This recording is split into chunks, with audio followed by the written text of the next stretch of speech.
दुखड़े मिट जावे, उसके सब दुखड़े मिट जावे, उसके सब दुखड़े मिट जावे। और सुना है जो तेरे दर पे आवे, उसके सब दुखड़े मिट जावे, उसके सब दुखड़े मिट जावे, उसके सब दुखड़े मिट जावे। इस पागल से क्यों नहीं प्यार बना दो बिगड़ी मेरी, इस पागल से क्यों नहीं प्यार बना दो बिगड़ी मेरी। मेरे शाम सलोने सरकार बना दो बिगड़ी मेरी, मेरे शाम सलोने सरकार बना दो बिगड़ी मेरी।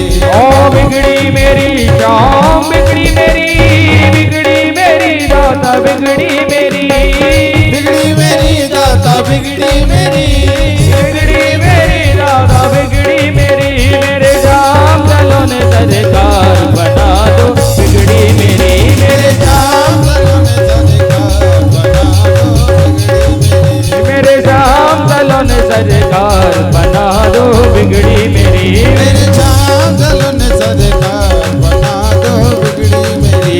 बना दो बिगड़ी मेरी, बना दो बिगड़ी मेरी। ओ बना दो बिगड़ी मेरी। बोलिए बांके बिहारी लाल की जय हो।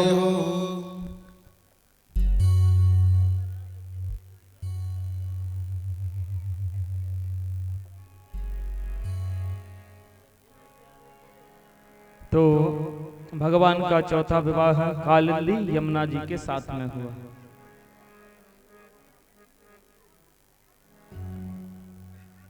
भगवान का वैसे 16,107 विवाह भगवान के हुए, 108 107 का हम आज वर्णन सुन रहे हैं। एक विवाह का कल हमने श्रवण किया। तो भगवान का 5वां विवाह हुआ मित्र वृंदा के साथ में। भगवान का 6वां विवाह हुआ नग्नजित राजा की बेटी नग्नजिति के साथ में। 7वां विवाह भगवान का हुआ भद्रा के साथ में। और 8वां भगवान का विवाह हुआ मद्र देश के राजा की बेटी जिसका नाम है लक्ष्मणा, उसके साथ में। ये भगवान के 8 विवाह हुए। एक और राजा है जिसका नाम है भौमासुर। बड़े बड़े राजघरानों में जाता है, वहां की कन्याओं का हरण करके ले आता है। और सोचा जब 20,000 हो जाएंगी तो एक ही मुहूर्त में एक साथ में सबके साथ में विवाह कर लूंगा। बड़ा बलशाली है। देवमाता अदिति के कुंडल हरण करके ले आया। देवताओं का जो खेलने का क्रीड़ा करने का पर्वत था उस पर जबरदस्ती कब्जा जमा लिया।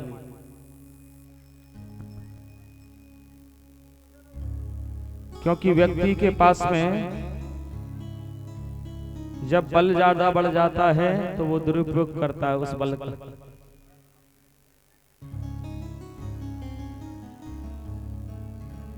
तो ऐसे 16,000 भगवान की 108 विवाह हुए। तो भौमासुर के यहाँ पर समस्त राजकन्याएं बंदी गृह में बंद हैं।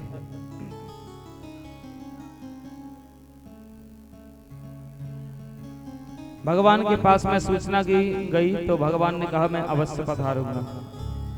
भगवान आज जाने के लिए जैसे ही हुए तो सत्यभामा जी बोली भगवान से कि मैं भी साथ में चलती हूँ।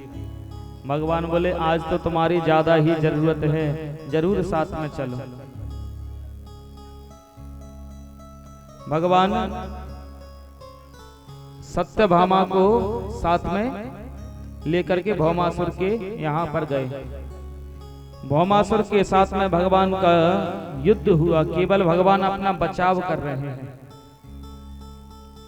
और जब बहुत देर हो गई लड़ते लड़ते तो सत्यभामा के मुख से ही निकल गया भगवान इसको तुम मार क्यों नहीं देते। भगवान ने कहा जब तुम कहोगी तभी तो मारूंगा। क्यों? क्योंकि भगवान ने वचन दिया था माता पृथ्वी को कि जब तक तुम नहीं कहोगी तुम्हारे दुष्ट पुत्र को मैं नहीं मारूंगा। जब इसका जन्म हुआ ना भौमासुर का, तो पृथ्वी को पता चला कि मेरा पुत्र भगवान नारायण के हाथों मारा जाएगा। तो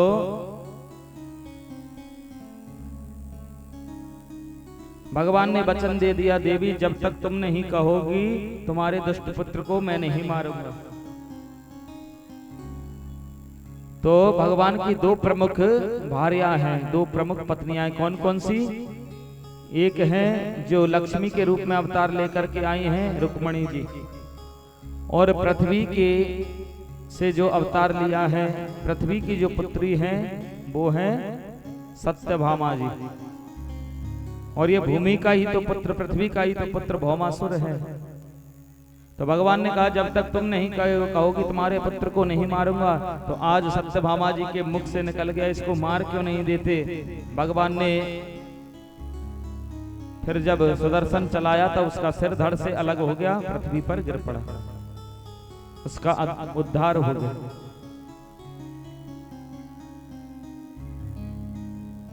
तो 16,100 जो कन्या बंदी गृह में भौमासुर के यहाँ बंदी थी, अब वो मन में सोचने लगी कि कन्हैया ही हमसे विवाह कर ले, शादी कर ले तो ठीक है, क्योंकि संसार का कोई भी राजकुमार हमसे विवाह करेगा नहीं, क्योंकि दूसरे के यहाँ पर बंदी गृह में बंधन में रह करके आए हैं।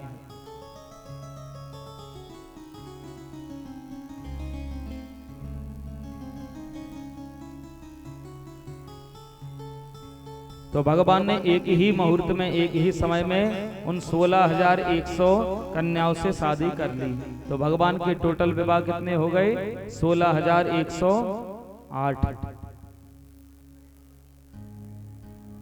और वैसे देखा जाए तो भगवान सबके पति हैं, क्योंकि जो पालन करता है वो पति।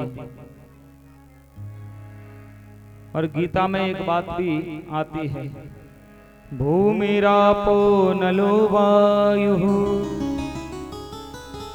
खं मनो बुद्धिरेव च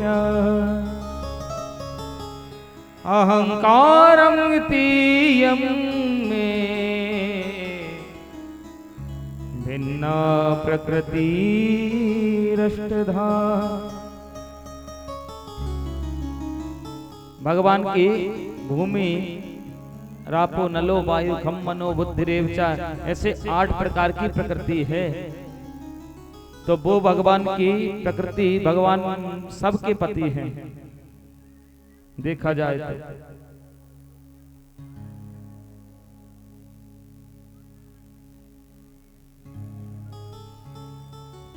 भगवान के नाम भी प्यारे हैं, भगवान के गुण भी बहुत प्यारे हैं, और भगवान की लीला भी प्यारी है।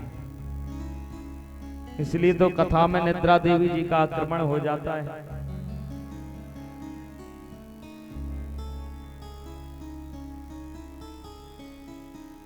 अब एक बार क्या हुआ, एक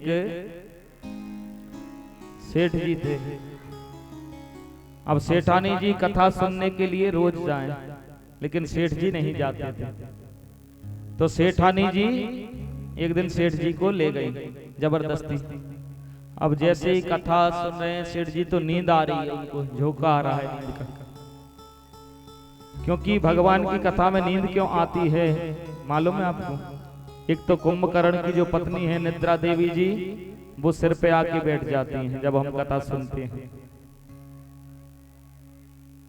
और जब हम भजन गाते हैं, कीर्तन करते हैं, भगवान का नाम लेते हैं, तभी वो पंडाल से बाहर जाती हैं। और दूसरी बात, भगवान की कथा में हमारे हृदय को इतनी शांति और सुख मिलता है कि जहां पर अब शांति और सुख ज्यादा मिलता है, नींद वहीं आती है। क्योंकि संसार से हमारा कनेक्शन हट जाता है मन का, और जहां पर शांति सुख मिला वहीं नींद आई।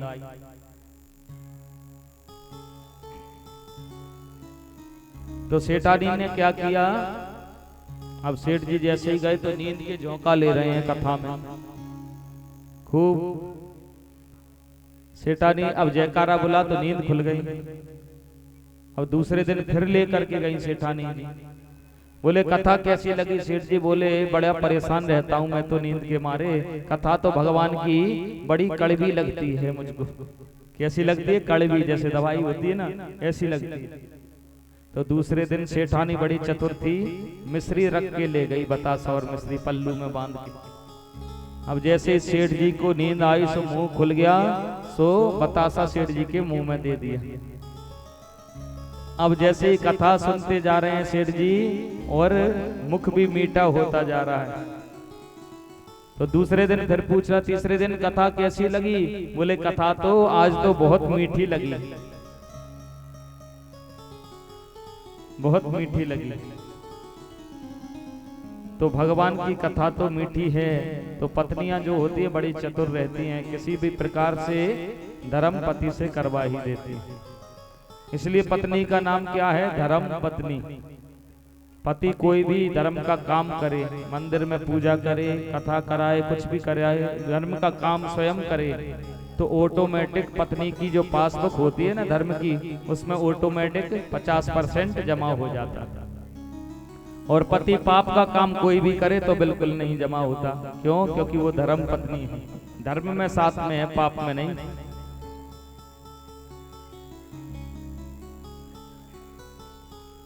ऐसी कथा की महिमा है। 3 चीजें हमको करना चाहिए, अर्पण, तर्पण और समर्पण। जो भी हमको प्राप्त हुआ है पितरों के प्रति, हमारे पूर्वजों के प्रति किया जाता है, उसको कहते हैं तर्पण। क्योंकि जिनकी कृपा से हमको सब कुछ मिला, मकान, खेती, जमीन, क्योंकि उन्हीं का तो दिया हुआ है, तो उनके लिए भी हमारा फर्ज बनता है कि थोड़ा थोड़ा हम करते रहें। एक बार क्या हुआ, दो नास्तिक पुत्र, एक मैया के 2 बेटे, दोनों नास्तिक, भगवान में बिल्कुल उनका चित्त नहीं, मन नहीं। पिता की मृत्यु हो गई तो माँ ने कहा इनके तुम जो इनको गंगा जी में इनकी अस्थियों का विसर्जन कर देना। सो लेकर के गए दोनों, और एक नाले में डाल के अस्थियों को वापस घर आ गए। अब जैसे आए तो दूसरे दिन स्वप्न दिया पिता ने माता को, कैसे नालायक पुत्रों को भेज दिया, मेरी अस्थियों को ही नाले में डाल करके आ गए। माँ ने कहा क्यों? तुम दोनों पिताजी की अस्थियों को नाले में डाला है। बोले देखो पिताजी जिंदे थे तो दिमाग खराब था ही, मरने के बाद में भी और ज्यादा दिमाग खराब हो गया। अरे सपना देने के लिए नाले से चल के घर 10 किलोमीटर आ गए, और 2 किलोमीटर आगे गंगा जी थी, वहां खुद नहीं जा पाए। तो जो पितरों के लिए किए जाए उसको कहते हैं हम तर्पण। तो सत्यभामा जो है सबसे ज्यादा भगवान से रूठती हैं, रुक्मणी जी कभी नहीं रूठती। पत्नियों का क्या काम है? पहले लड़ना, पहले खाना, फिर लड़ना, फिर झगड़ना, फिर सोना, और ज्यादा लड़ाई हो जाए तो एक ही बात बोलती है रूठ कर, मैं मायके, जिसने तुम्हारे नाम को कमा लिया। क्योंकि जो धन है वो तो केवल यहीं पर रह जाता है। धनानि भूमौ पस्वो हि गोष्ठे, नारी गृहद्वारी सखा समसाने। देहिश्चितायां परलोक मार्गे, धर्मानुरागो गच्छति जीवये सह। जिस धन को अपना हम मानते हैं ना सभी लोग कि ये हमारा धन, वो धन साथ में नहीं जाता, मृत्यु के बाद में यहीं पर पड़ा रह जाता, तिजोरी में, बैंकों में। पशु जो हैं वहीं पर बंधे रह जाते हैं, नारी घर के द्वार पर खड़ी रह जाती है। सखा शमशाने, सखा संग साथी शमशान तक साथ में जाते हैं। और जब चिता को शरीर पर रख देते हैं तो उसके बाद में जो धर्म किया होगा वही साथ में जाता है, और कुछ नहीं। जो हमने भगवान के नाम को लिया, यहाँ पर भगवान की मंगलमयी पावन कथा को हमने सुना, वही साथ में जाता है और कुछ भी नहीं।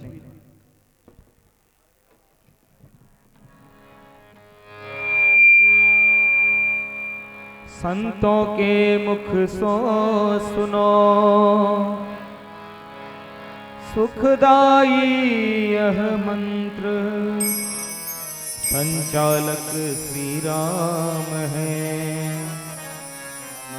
केवल यंत्र। तो राम नाम रूपी धन जिसने कमा लिया वही सबसे बड़ा धनवान है और कोई भी नहीं है।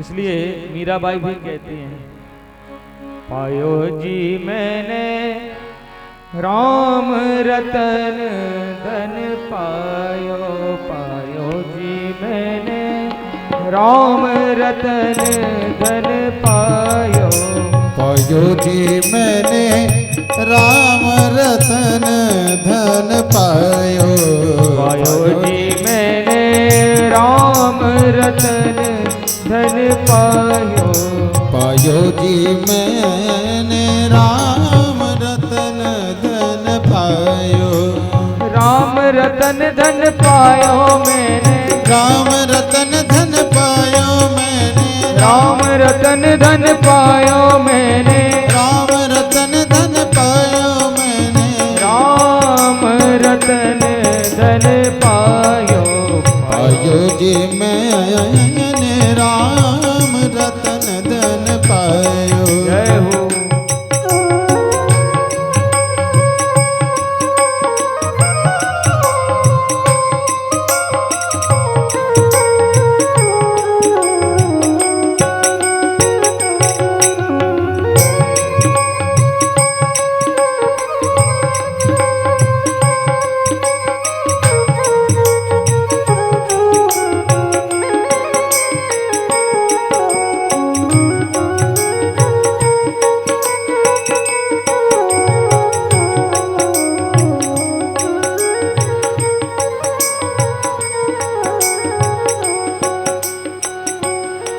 मीराबाई क्या कहती हैं, इस धन को कोई चोर नहीं चुरा सकते और ये धन ऐसा है जितना इसको खर्च करेंगे उतना बढ़ता जाएगा।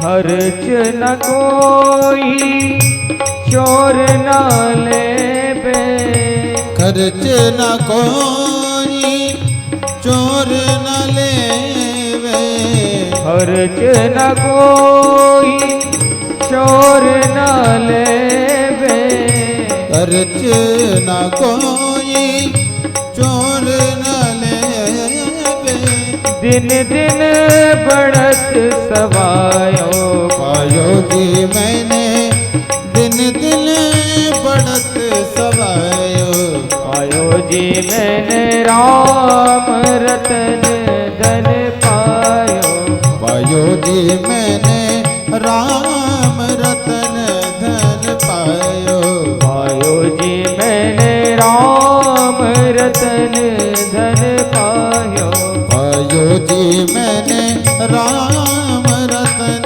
धन पायो। तो मीराबाई कहती हैं, इस धन की विशेष मैंने इस राम नाम रूपी धन को पाया है, क्योंकि राम नाम की महिमा ही अलग है।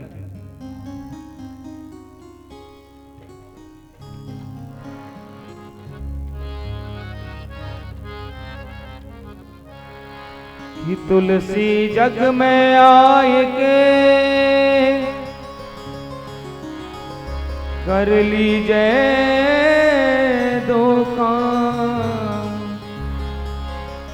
देने को टुकड़ा भला, लेने को हरि नाम। तो देने के लिए तो हम कुछ भी दे सकते हैं, लेकिन लेने के लिए केवल एक ही है, भगवान का नाम। उस नाम से ही हम इस भव सागर रूपी समुद्र को पार कर सकते हैं।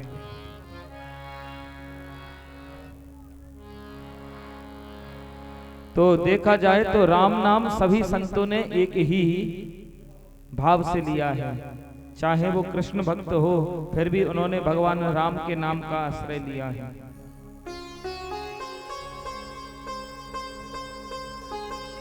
सबने राम नाम एक ही हृदय से गाया है।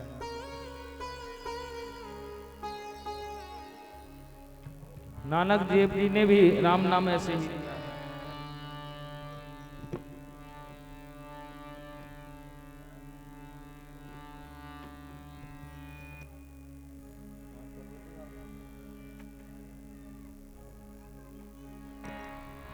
कि भंग बसूटी सुरा सब उतर जाए पर भात, और नाम खुमारी नानका चढ़ी रही दिन रात।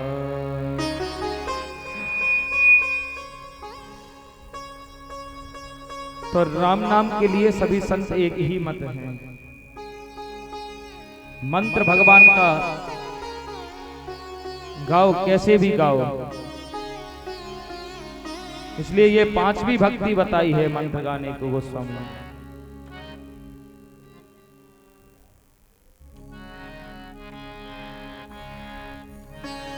मंत्र जाप मम दृढ़ विश्वास, मंत्र जाप मम दृढ़ विश्वास, मंत्र जाप मम दृढ़ विश्वास, मंत्र जाप मम दृढ़ विश्वास, पंचम भजन सो वेद प्रकाशा, पंचम भजन सो वेद प्रकाशा, पंचम भजन सो वेद प्रकाशा, पंचम भजन सो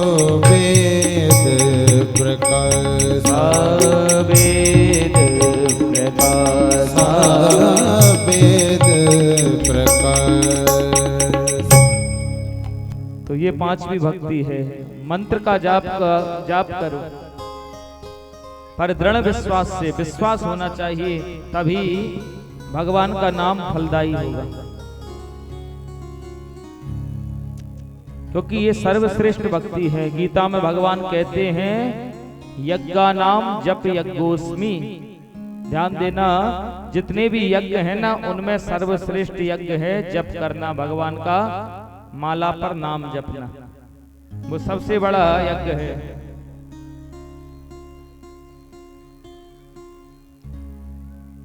भगवान के नाम के आगे कोई भी पाप ताप संताप टिक नहीं पाती।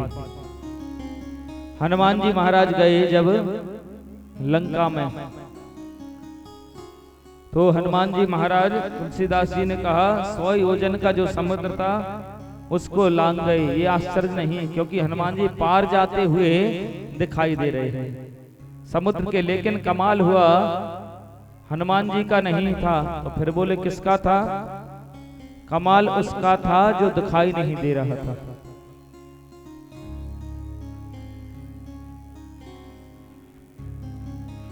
कैसे पार किया हनुमान जी महाराज ने समुद्र को? प्रभु मुद्र का मेल मुख माही, जलधि लाग गई अचरज नाही। प्रभु जो मुद्रिका थी उसको मुख में रख करके हनुमान जी ने समुद्र को लांग गए। पर कहते हैं आश्चर्य, हनुमान जी तो बुद्धिमताम वरिष्ठम, बुद्धिमान हैं बड़े, फिर उन्होंने मुद्रिका कोई मुख में रखने की चीज है क्या? मुद्रिका को मुख में क्यों रखा? बोले मुद्रिका मुख में रखने की चीज नहीं है, पर मुद्रिका पर जो अंकित है वो मुख में रखने की चीज है।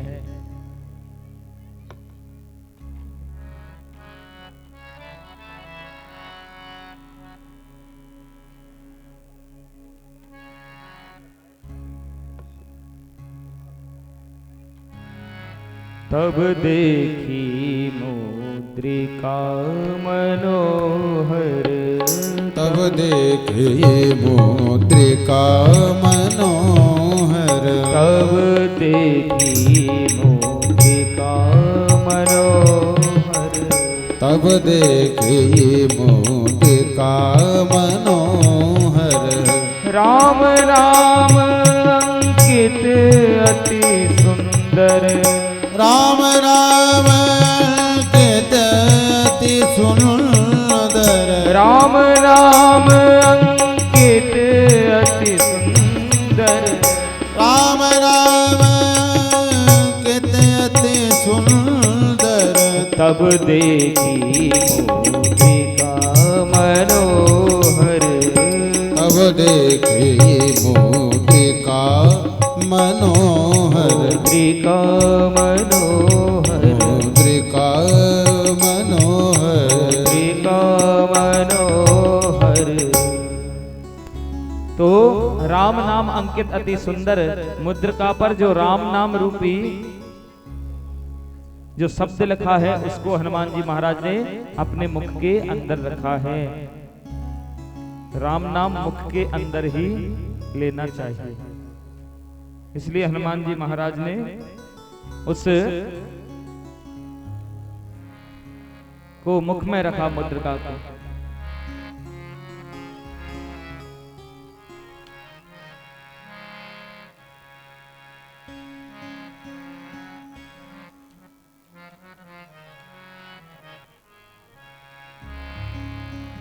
कि दुई अक्षर को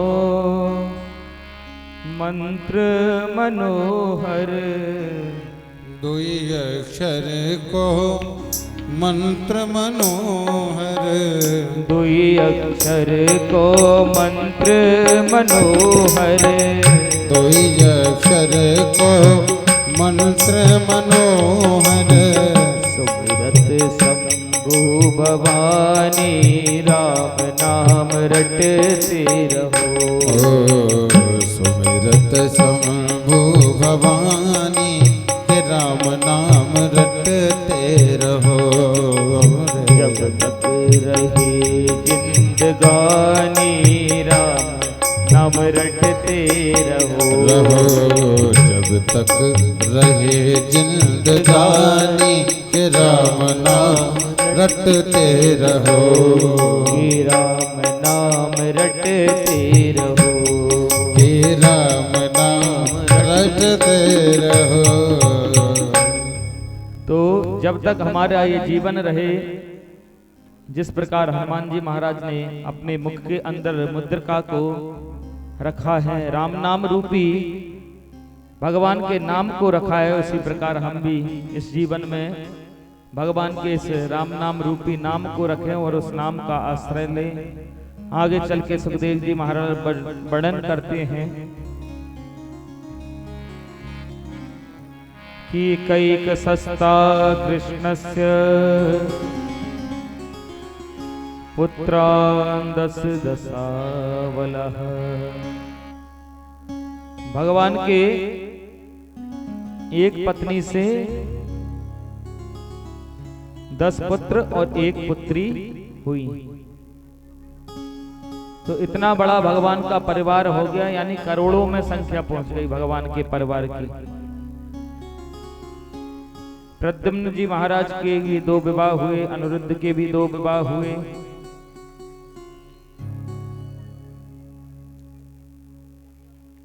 और आगे चल के भगवान बोले, दाऊ दादा, हम अब जो गर्मियों की जो छुट्टी है ना, गर्मी आ गई, चैत्र मास आ गया, बैसाख, तो हम जाते हैं अब अपने वृंदावन को। यमुना जी में बलराम जी महाराज ने मन बनाया स्नान करने के लिए। यमुना जी को आज्ञा दी, हे यमुना महारानी आओ हमारे पास। यमुना जी जब नहीं आई, हे महाराज यदि मैं घर घर जाने लगी नहलवाने तो मेरा कल्याण हो जाएगा। सो जब नहीं आए सो अलमूसल जैसे ही संभाला, दाऊ महाराज ने खींचना प्रारंभ किया। यमुना जी घबरा गई, दाऊ जी के चरणों में आकर के लेट गई। महाराज क्षमा करो त्राहिमाम। इसलिए आज भी यमुना जी टेढ़ी बह रही हैं, सीधी नहीं बहती। और जितनी भी नदियां हैं सभी सीधी बहती हैं, केवल यमुना जी ही टेढ़ी बहती हैं, मुड़ मुड़ करके।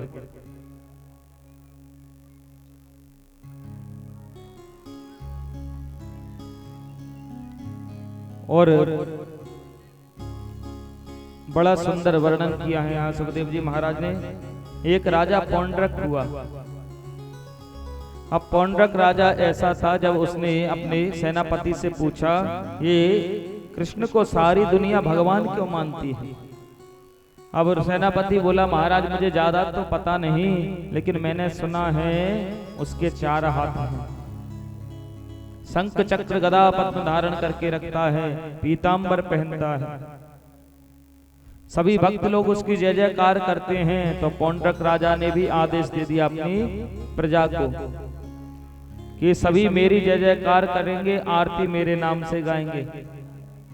2 तो हाथ थे ही, 2 लकड़ी के बनवा लिए, 4 हाथ हो गए। सुदर्शन चक्र भी लगवा लिया उंगली में, बटन दबाता तो सुदर्शन चालू हो जाता। बिल्कुल नकली भगवान जैसा भेष बना लिया। और भगवान के पास में समाचार भिजवाया, सुनो मैं असली भगवान हूं, यदि तुम चाहते हो युद्ध ना होवे तो मेरी शरण में आ जाओ। भगवान पधारे और युद्ध हुआ। और युद्ध जब हुआ तो पौंड्रक की मृत्यु हो गई। सो भगवान ने फिर उसको मुक्ति प्रदान कर दी, क्योंकि भगवान ने मन में विचार किया कि ये कैसा भी हो, लेकिन इसने मेरा भजन किया है। और भगवान गीता में लिखते भी हैं, ये यथा माम प्रपद्यन्ते तांस तथैव भजाम्य हम। जो जैसा मुझको भजता है उसको मैं वैसा ही रूप प्रदान कर देता हूं।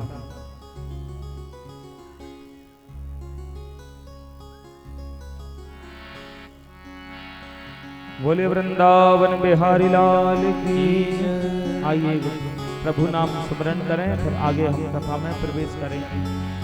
किस प्रकार गोपी को भगवान का दर्शन सपने में होता है।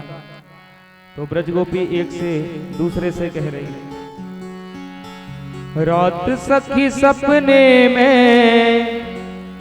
आए नंदलाल, थाम के कलाई मेरी कर दियो कमाल, थाम के कलाई। ओ रात सखी सपने में आए नंदलाल, रात सखी सपने में आए नंदलाल, और धाम की कलाई मेरी कर दियो कमाल, धाम के कलाई मेरी कर दियो कमाल, ओ धाम की कलाई मेरी कर दियो कमाल, ओ धाम के कलाई मेरी कर दियो कमाल।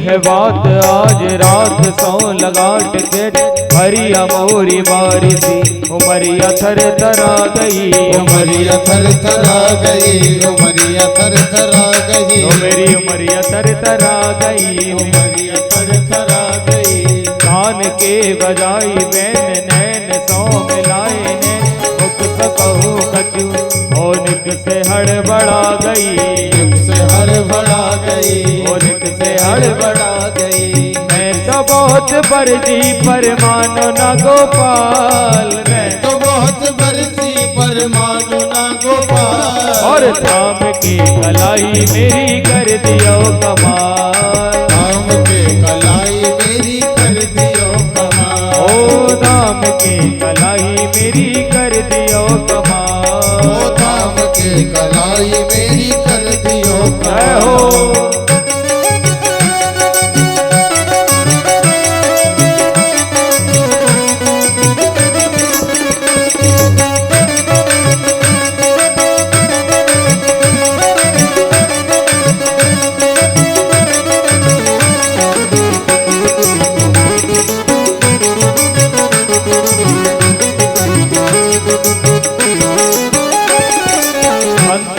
निवास आस दास खास नंद सास नील में रही मेरा, बात श्याम मान जा, बात श्याम मान जा, बात श्याम मान ओ मेरी बात श्याम मान जा, श्याम मान जा।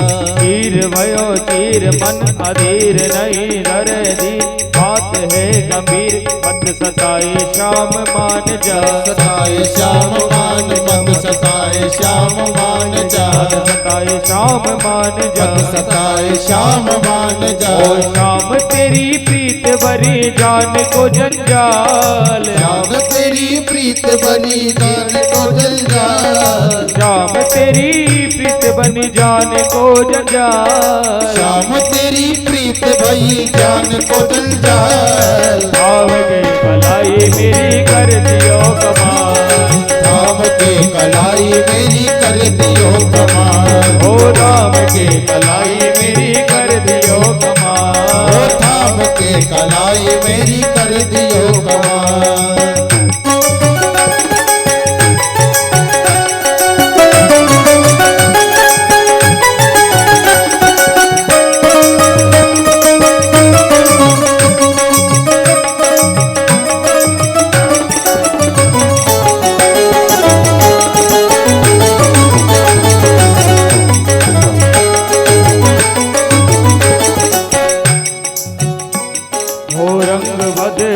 नहीं सकी को संग किया खूब मोही तंग, आज मैं तो घबरा गई, मैं तो घबरा गई, मैं तो घबरा गई। और बच्चों शोर मिली बोल रहे मोर जोर जोर, सब और देख लाज शर्मा गई, लाज शर्मा गई, लाज शर्मा गई। वेद सब बताने लगी अखिया लाल लाल, वेद सब बताने लगी अखियाँ लाल लाल, ओ वेद सब बताने लगी अखिया लाल लाल, वेद सब बताने लगी अखियाँ लाल लाल। और थाम के कलाई मेरी कर दिया कमाल, ओ धाम के कलाई मेरी कर दियो कमाल, धाम के कलाई मेरी कर दियो कमाल। ओ रात सखी सपने में आए नंदलाल, रात सखी सपने में आए नंदलाल, ओ रात सखी सपने में आए नंदलाल, रात सखी सपने में आए नंदलाल। ओ धाम के कलाई मेरी कर दियो कमाल, ओ धाम के कलाई मेरी कर दियो कमाल, ओ धाम के कलाई मेरी कर दियो कमाल, ओ धाम के कलाई मेरी कर दियो कमाल, ओ धाम के कलाई मेरी कर दियो कमाल, धाम के कलाई मेरी कर दियो कमाल, ओ धाम के कलाई मेरी कर दियो कमाल, ओ धाम के कलाई मेरी कर दियो कमाल, ओ राम के कलाई मेरी कर दियो कमाल, राम के कलाई मेरी कर दियो कमाल। बोली वृंदावन बिहारी लाल की, राधा रानी सरकार की।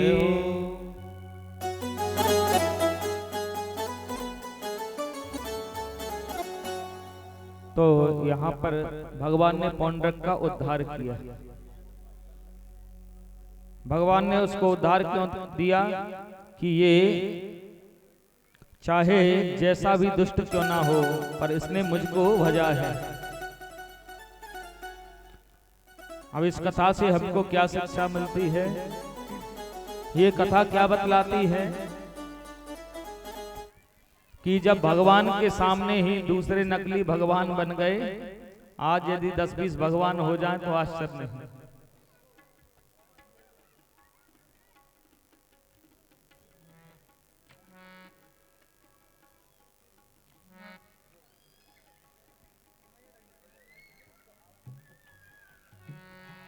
तो बस जो हमको ये दुर्लभ मानव देह मिली है, उससे हमको हमेशा भगवान का ही भजन करना चाहिए।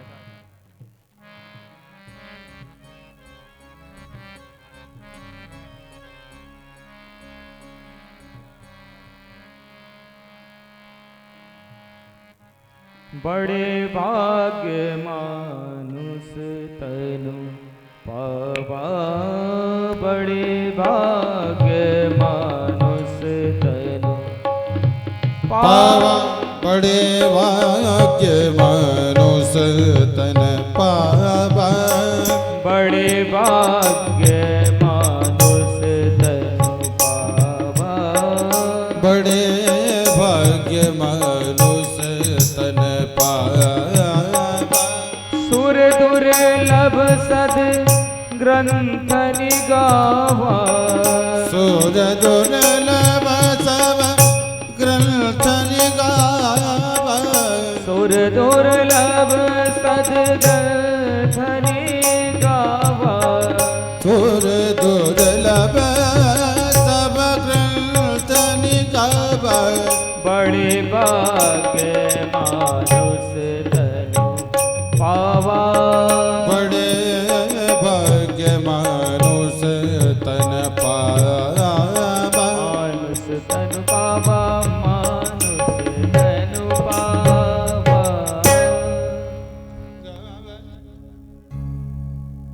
तो ये जो दुर्लभ देह है वो हमको प्राप्त हुई है, और नवयोगेश्वर संवाद में भी यही वर्णन किया है।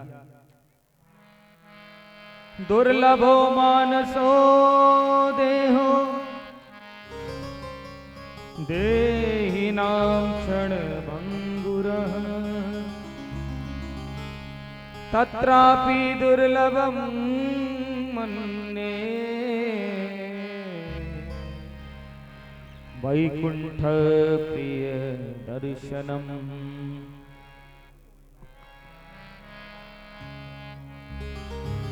ये जो मनुष्य देह है ये बड़ी दुर्लभ है। दुर्लभो मानसो देहो, और दुर्लभ होने के बाद में देहिनाम क्षण भंगुराः, क्षण भंगुर है। आज हम कथा सुन रहे हैं, कल सुन पाए या ना सुन पाए, कल हमारा शरीर रहे ना रहे, इसकी भी गारंटी नहीं है।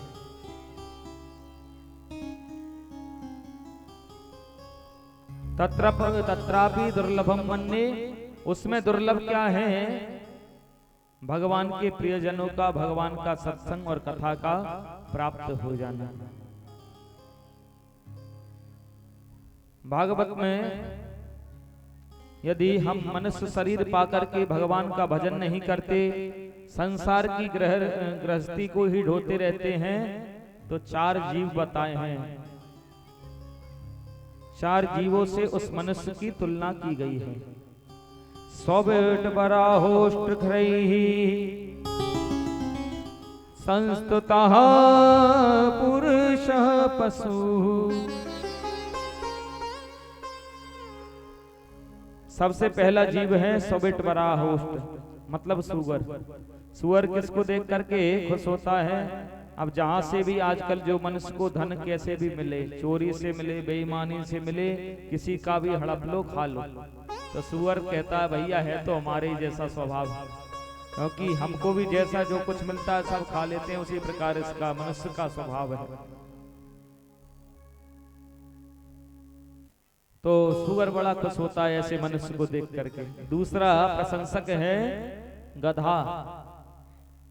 गधा कहता भैया जिस प्रकार तुम ये घर गृहस्थी का बोझा ढो रहे हो, उसी प्रकार मैंने भी बहुत बोझा ढोया अपने मालिक के लिए, लेकिन कभी मुझको उसने पुरस्कार नहीं दिया, इनाम नहीं दी। जब पड़े पीठ पर 2 डंडे मारे। तो गधा भी प्रशंसक है दूसरा।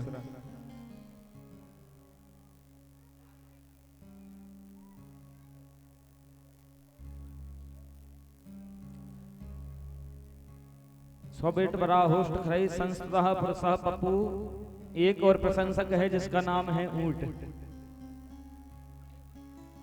ऊंट जैसे ऊंची गर्दन करके चलता है तो जब अकड़ में आदमी को देखता है तो वो कहता है इसका भी शरीर हमारे स्वभाव हमारे जैसा ही है। जो अभिमानी मनुष्य होते हैं उनको देखकर ऊंट बड़ा प्रसन्न होता है। तो जो मनुष्य देह धारण करने के बाद में भगवान के भजन को नहीं करते,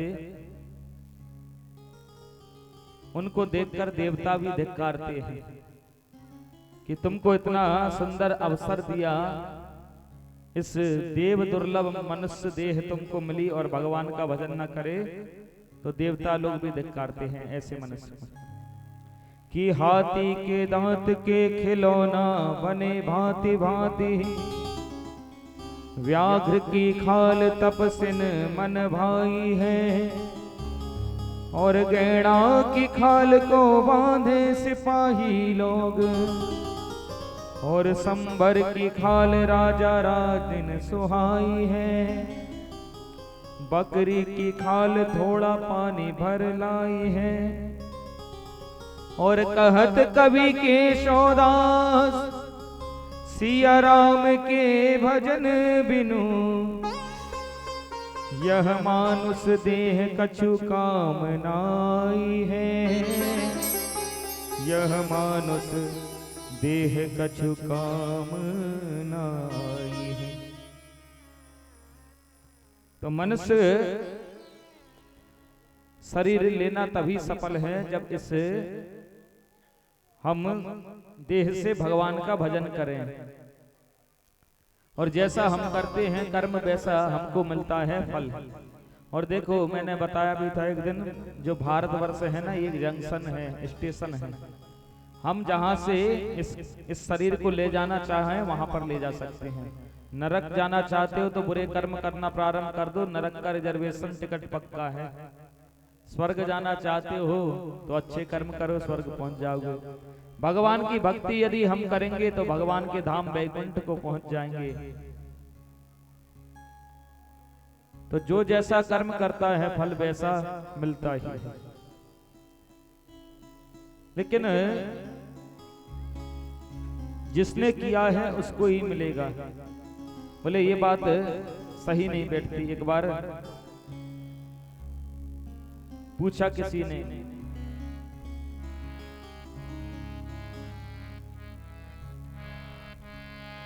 को न काऊ सुख दुख करी दाता, को न काऊ सुख दुख करी दाता, को न काऊ सुख दुख करी दाता, को न काऊ सुख दुख करी दाता, निज कृत करम भोग सब प्राता,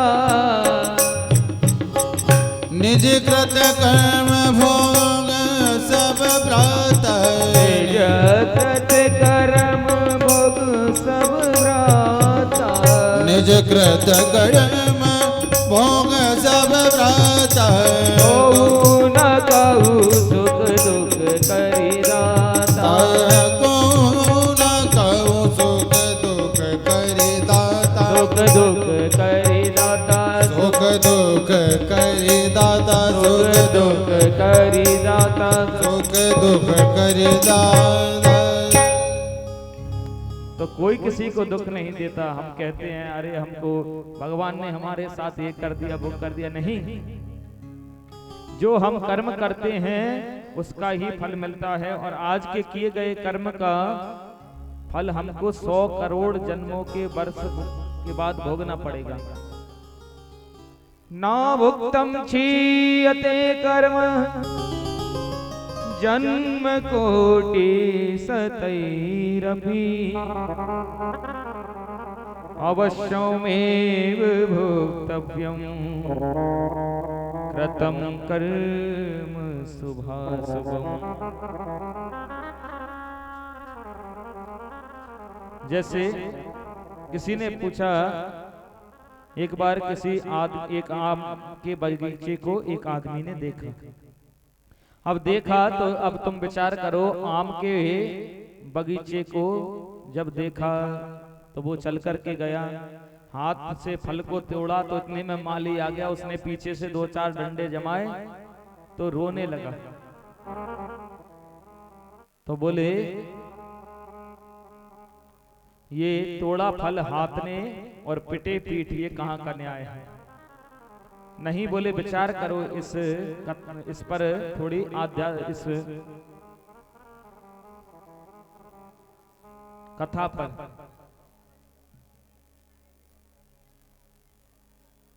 कि देखा फल आंख ने, तो आंख फल देख ले तो फल आंख तोड़ सकती है क्या? नहीं तोड़ सकती। तो कौन चल करके कौन गया? पैर चल करके गए। अब पैर चल करके जाए पर पैर भी फल तोड़ सकते हैं? नहीं। चल करके पैर गए तो तोड़ा किसने? तोड़ा फल हाथ ने। अब हाथ ने फल तोड़ लिया तो क्या हाथ फल खा सकते हैं? नहीं खा सकते। फल तोड़ा हाथ ने तो हाथ तो स्वाद तो नहीं ले सकते, तो खाया किसने? जीव ने। अब जीव ने फल खाया तो जीव फल रख तोड़ सकती नहीं। चखा रसना ने रखा पेट में रखा।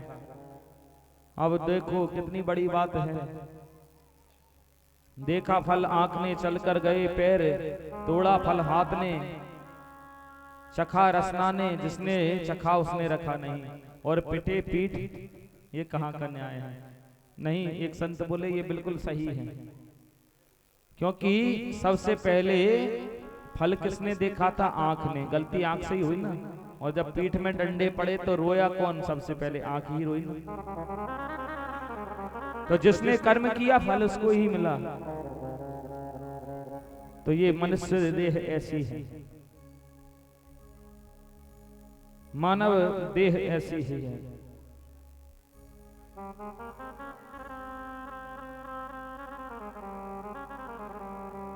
विचार करो, आम के वृक्ष में यदि आम का फल ना लगे तो वृक्ष बेकार है कि नहीं? कटहल के पेड़ में यदि कटहल का वृक्ष न लगे, फल न लगे तो वृक्ष बेकार है कि नहीं? और उसी प्रकार यदि इस मानव देह लेकर भजन रूपी फल इस पर ना लगे तो ये मानव देह बेकार है।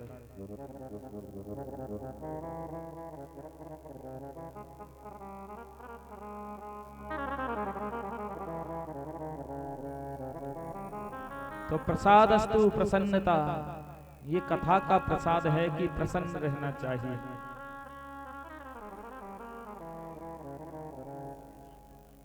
वृंदावन में एक घटना हुई। एक वृंदावन में गोपी आवाज लगाते हुए घूम रही है, कोई खरीद लो, कोई बेच लो।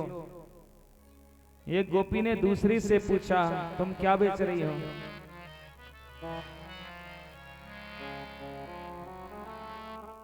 बोले मैं नींद बेच रही हूं। क्यों? बोले नींद भी कोई बेचने की चीज है। मैं हूं निंदिया बेचन भारी, ले लो रे कोई मोल नहीं है। ये सौत ही है मैं साली, मैं हूं निंदिया बेचन भारी। बोले मैं निंदिया बेच रही हूं, जो खरीदना चाहे इस नींद को खरीद ले। दूसरी गोपी बोली, अरे बावली नींद क्यों बेच रही है? तो बोले आंखों में आंसू भर करके बोली, मेरी व्यथा कौन सी है? कन्हैया ने कहा था कि मैं घर आऊंगा, कि आए मोहना। श्री कृष्ण आए क्या? हाँ आए, लेकिन फिर गए अंगना। मैं बैरन गई सो,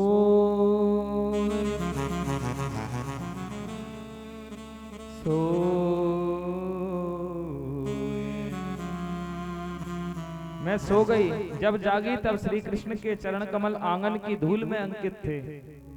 बड़ी दुखी हुई, मैंने इतनी तैयारी की, कन्हैया आए और मैं सो गई।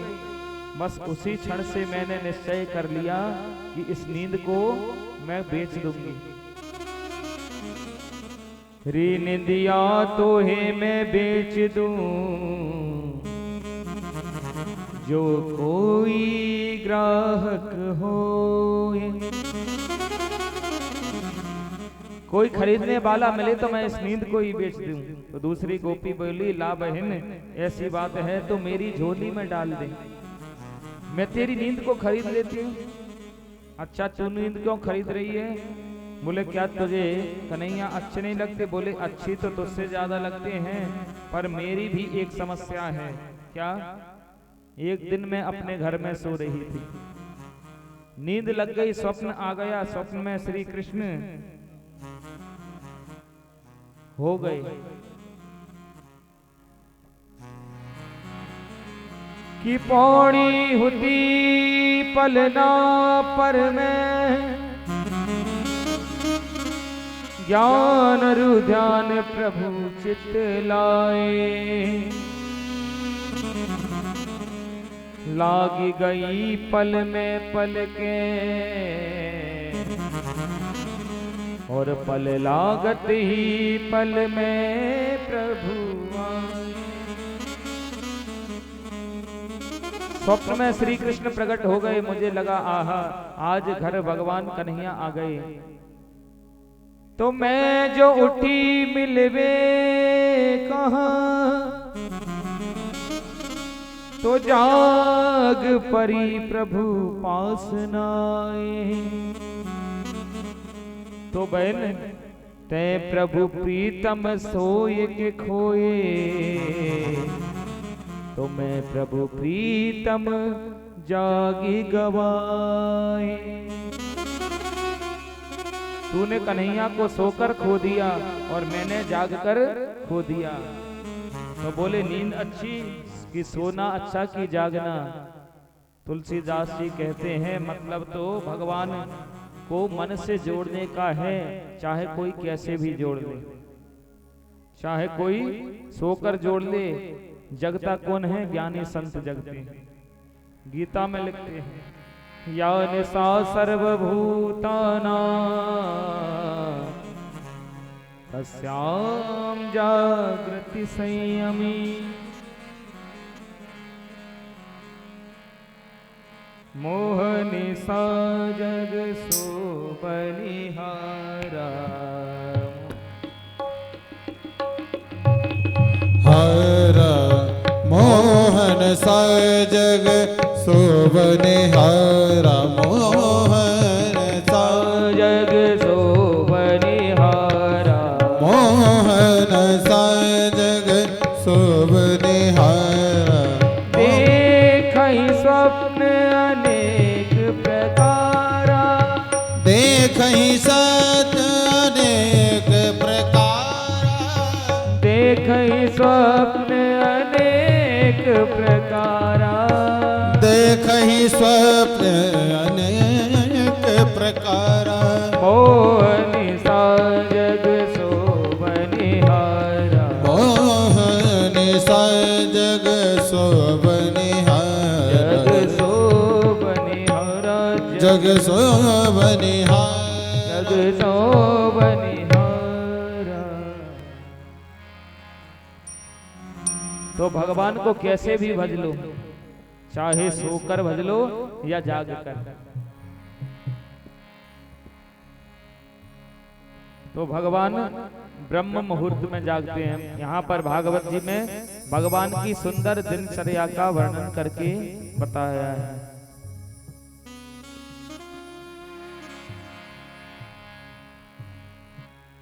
भगवान ब्रह्म मुहूर्त उत्थाय है।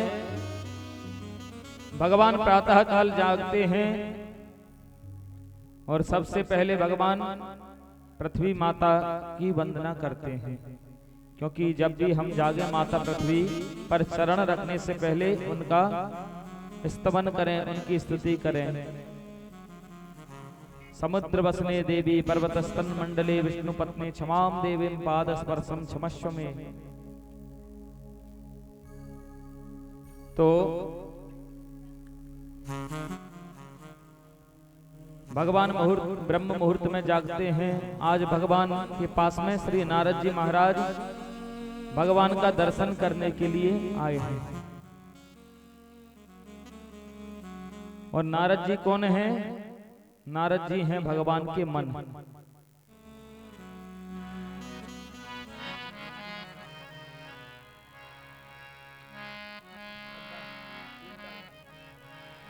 और नारद जी की हाथ में जो बीड़ा है उसमें हमेशा ब्रह्म स्वर से विभूषित रहती है, हमेशा ब्रह्म स्वर निकलता रहता है।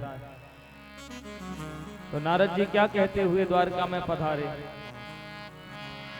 श्रीमन नारायण नारायण श्रीमन नारायण नारायण श्रीमन नारायण नारायण श्रीमन नारायण नारायण श्रीमन नारायण नारायण श्रीमन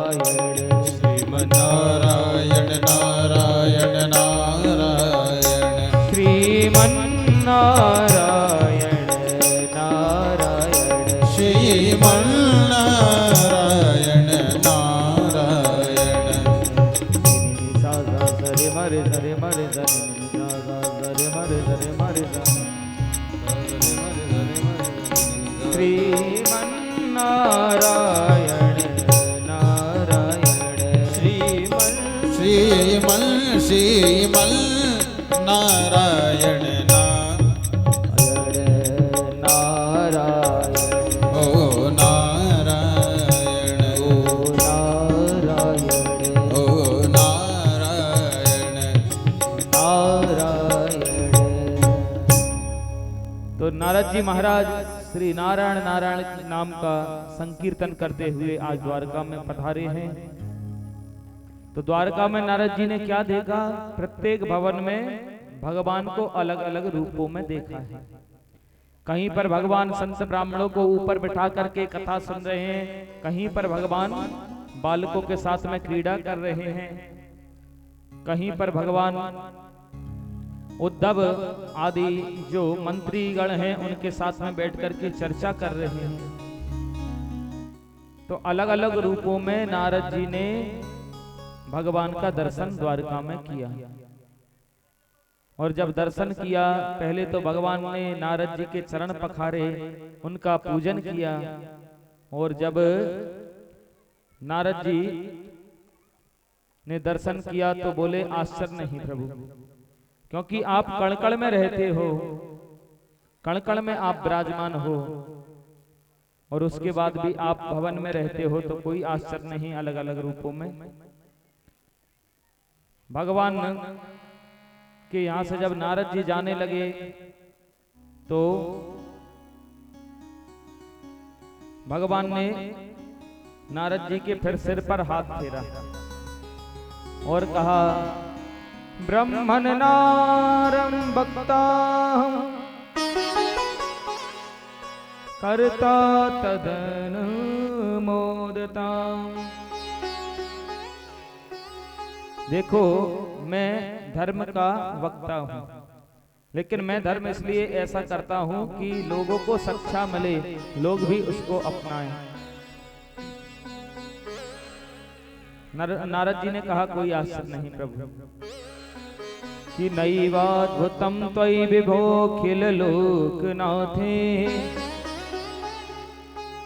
कोई आश्चर्य नहीं, अद्भुत हे लोक के नाथ तुम अद्भुत हो। नारद जी ने ऐसा कहा। भगवान ने कहा बताइए कहां से आप पधारे हो? बोले क्या बताऊं, पांडव लोग आजकल अपनी एक नई राजधानी बनाना चाहते हैं, इसलिए मैं पधारा हूं प्रभु। उन्होंने भेजा है। तब तक एक दूत और भगवान के पास में आ गया। भगवान ने पूछा, कहो कहां से आए हो? बोले, मुझको जरासंध के यहाँ जो कैद में जो राजा हैं उन्होंने मुझको आपके पास में भेजा है। भगवान ने कहा, मैं अवश्य पधारूंगा। उनसे जाकर कहना मैं उनको कैद से मुक्त करूंगा। भगवान पधारे हैं आज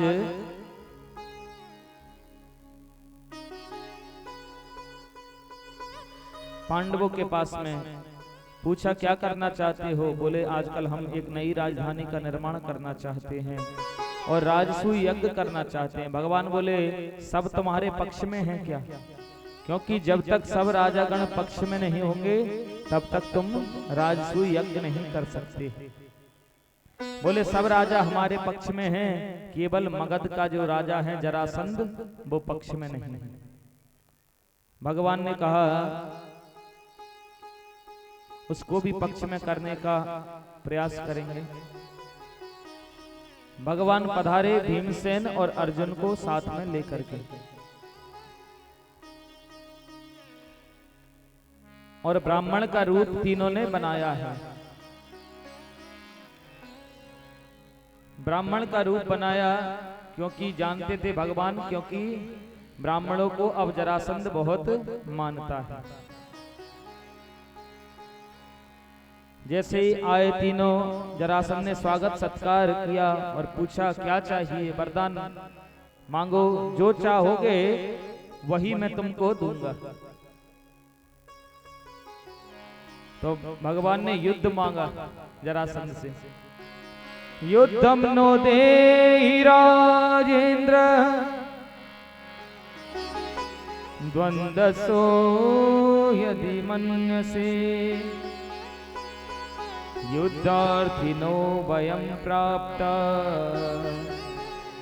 राजन्यानांक कांक्षिणाः।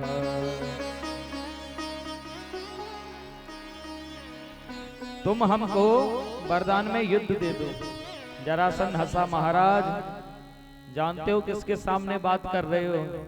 जरासंध के सामने, जिससे युद्ध कोई चाहता ही नहीं, स्वप्न में भी कोई नहीं चाहता, जिससे स्वप्न में भी युद्ध, और तुम मुझसे युद्ध मांग रहे हो।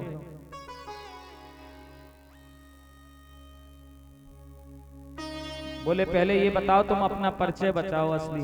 भगवान ने कहा, देखो ये है मेरे मामा के बेटे।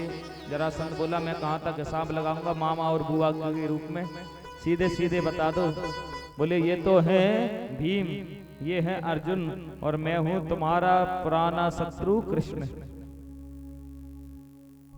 तो कहा कि भैया देखो, अर्जुनो न भवेद योद्धा भीमस्तुल्यो बलो मम। अर्जुन तो मेरे समान योद्धा नहीं है। अर्जुनो ना भवेत योद्धा, ये दुबला पतला मुझसे क्या युद्ध करेगा? हाँ, भीमस्तुल्यो बलो मम, भीम मेरे समान बलशाली है। अब तो भीम का जो शरीर था वो खुशी के मारे फूल गया। देखो, भगवान को भी फेल कर दिया, अर्जुन दादा को भी फेल कर दिया, हमको पास किया है। भगवान ने कहा, जब युद्ध करोगे ना तब पता चलेगा इससे। पर भीमसेन अभी तो बड़े प्रसन्न हैं। युद्ध प्रारंभ हुआ सुबह 6 बजे से शाम के 6 बज गए। कई दिन युद्ध निकल गया। जब होते होते भीमसेन की नस नस ढीली पड़ गई। एक दिन रात्रि में भगवान के चरण दबाने लगे। प्रभु एक बात बताओ, ये आदमी है कि पहाड़? क्योंकि इसके बल का पता चलता ही नहीं।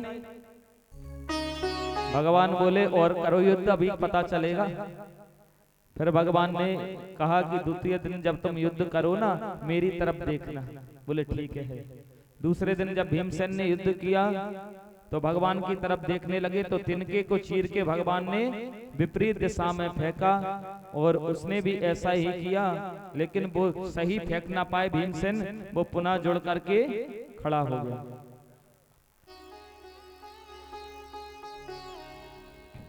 जब पुनः जुड़ करके खड़ा हो गया तो भीमसेन बोले, देखो प्रभु ये तो पुनः जुड़ गया। भगवान ने कहा तुमने मेरी तरफ सही तरीके से नहीं देखा, दूसरी बार देखना। दूसरे दिन फिर युद्ध हुआ। अब की बार भगवान ने तिनके को चीर करके फेंका विपरीत दिशा में। उसी दिशा में भीमसेन ने जरासंध को चीर करके फेंका, सही फेंका तो उसकी मृत्यु हो गई। और उसका जो मुकुट था भीम जरासंध का, इसको लेके सहदेव आ गए थे। फिर सभी पांडव लोग आ गए और बड़ी प्रसन्नता से राजसूय यज्ञ किया और सबने कोई ना कोई सेवा इसमें ग्रहण कर ली है, क्योंकि सेवा हमको जरूर करनी चाहिए प्रभु की। शरीर मिला है हमको सेवा करने के लिए, इस देह को भगवान की सेवा करो, संत ब्राह्मणों की करो। देह धरे करी यही फल भाई, देह धरे करी हई फल बारी, देह धरे करी यही फल भाई, देह धरे करी हई फल बारी। भजिए राम सब काम बिहाई, भजिए राम सब काम बिहारी, भजिए राम सब काम बिहाई, तजिए राम सब काम बिहारी। देह धरे करी यही फल भाई, देह धरे करी हई फल भाई, यही फल भाई, हृदय बल भाई, यही फल भाई। तो इस देह को प्राप्त करने के बाद में हमको भगवान का भजन करना चाहिए। जिस प्रकार गोपियां भगवान का इंतजार करती थी, उनका आगमन की सोचती थी वृंदावन में,